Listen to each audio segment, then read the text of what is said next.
answer the question.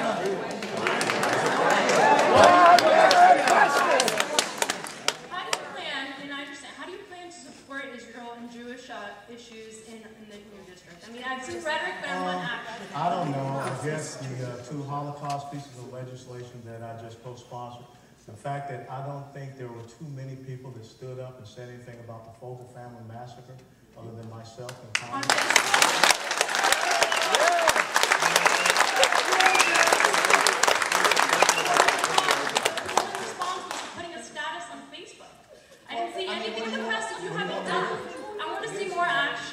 Okay, what more action do you want me to do? I want to see co-sponsor legislation, and I want to see you stand up and pressure Iran on the sanctions. Maybe you could have given a notice for Egypt to support. I checked your legislation. He was the only one that mentioned that PLO was waving a flag. But I didn't see any legislation. I didn't see any action. One question.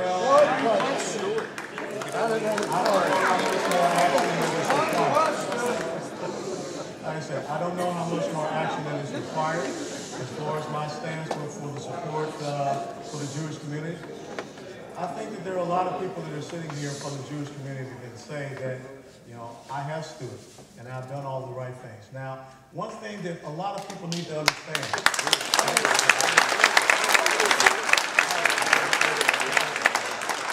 When you talk about sponsoring legislation, the legislation that you sponsor, the legislation that you create, has to be part of the committee that you're in. So maybe the young lady does not understand that. So being in the Armed Services Committee, and when I read the Constitution, I got to tell you, it says provide for the common defense. And that's one of the critical things that we have to do. If we're not protecting the American people, then what happens? That's one of the mandates that the Constitution has. And when you read Article 1, Section 8, it says about 6 or 7 times the congressional responsibilities as far as our armed services. Now, I'm not going to turn my back on the men and women in uniform, to include my nephew who continues to wear his uniform. So I'll continue to stand up for the military, and I think that the young lady has not heard me when I said I want to see more joint military operations between the United States of America and with the IDF. So.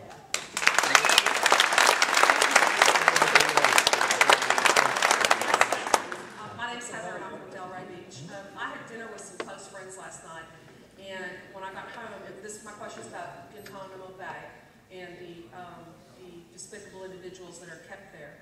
And I went home and did some research after learning and speaking with my friends that these people are living in the lap of luxury.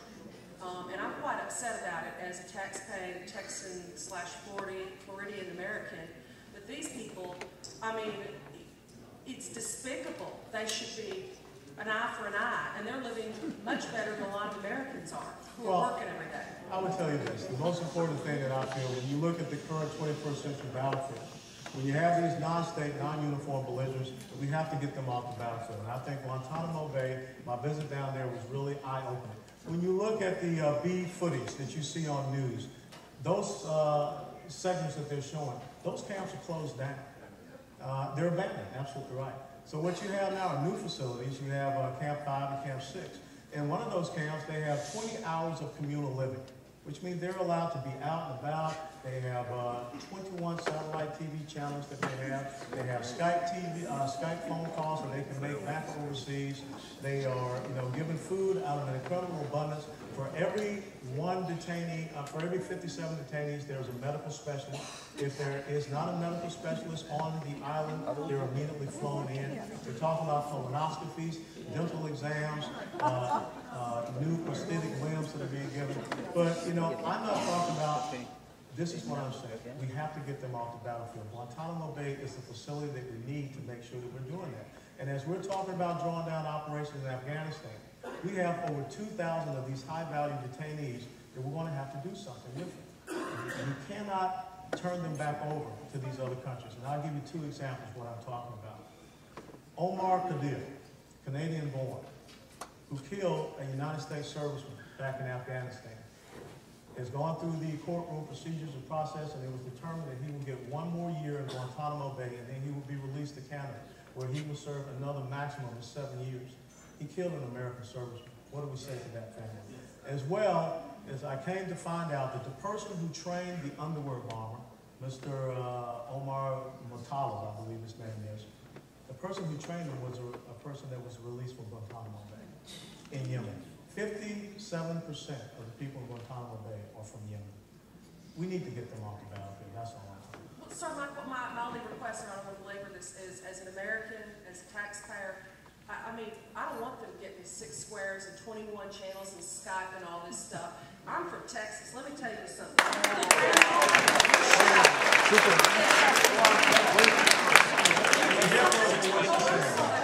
sorry, guys. All right, that's enough.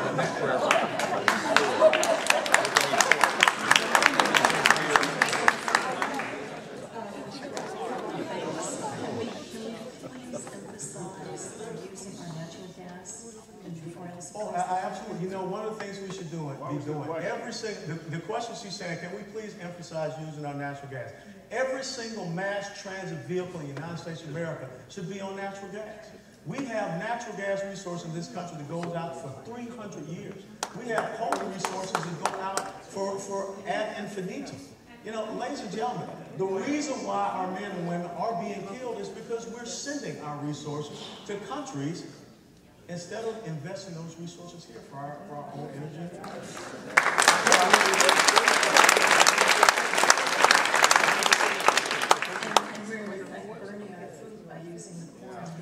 Let me tell you something. You know, that is one of the ultimate dumb things that we get. I don't believe in these subsidies around it. Corn ethanol needs to go away because what we're doing is you look at world food prices, they're going up because we're paying people now to grow corn as a fuel supply and not as a food supply.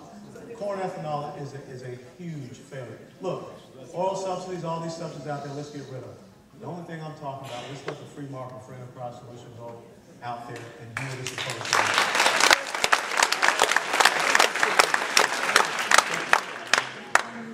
Michael Morgan was talking today on CNBC, and we had wonderful ideas, and he was emphasizing the importance of education.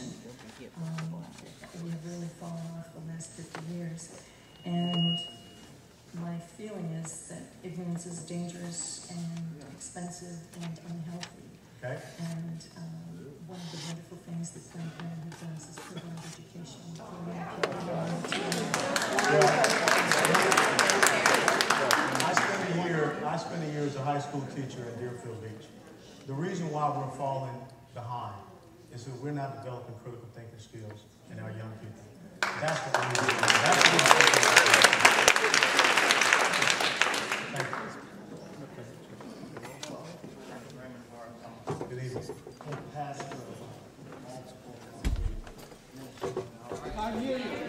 Oh, sorry. My name is Garth Ramgarth, and I'm the head pastor of multiple ministries and outreaches, resident of Palm Beach Gardens and West Palm Beach, and we have a farm up in Live Oak, Florida.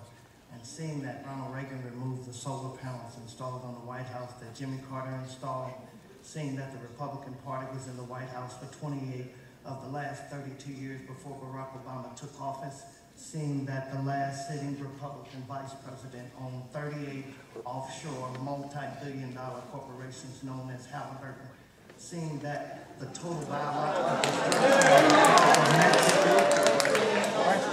of water, seeing that the total biological destruction of the Gulf of Mexico, the Tennessee Valley disaster, and now the possible extermination of the Japanese nation. Where is the credibility of the Republican Party to actually do what they say once they take office? Where is the credibility to alternative fuels when all you, even yourself, when you mentioned the number of types of fuel that was available to us to use, you didn't mention solar. Renewable. You said renewable. And so I think that wind and solar are renewable. So where do you base your statements that the Republican Party has any intention of getting out of bed with this cozy relationship that they've had with these toxic fuels, including one that you've advocated so thoroughly, which is coal, which caused the Tennessee Valley disaster and is second only to nuclear radiation contamination and its toxicity?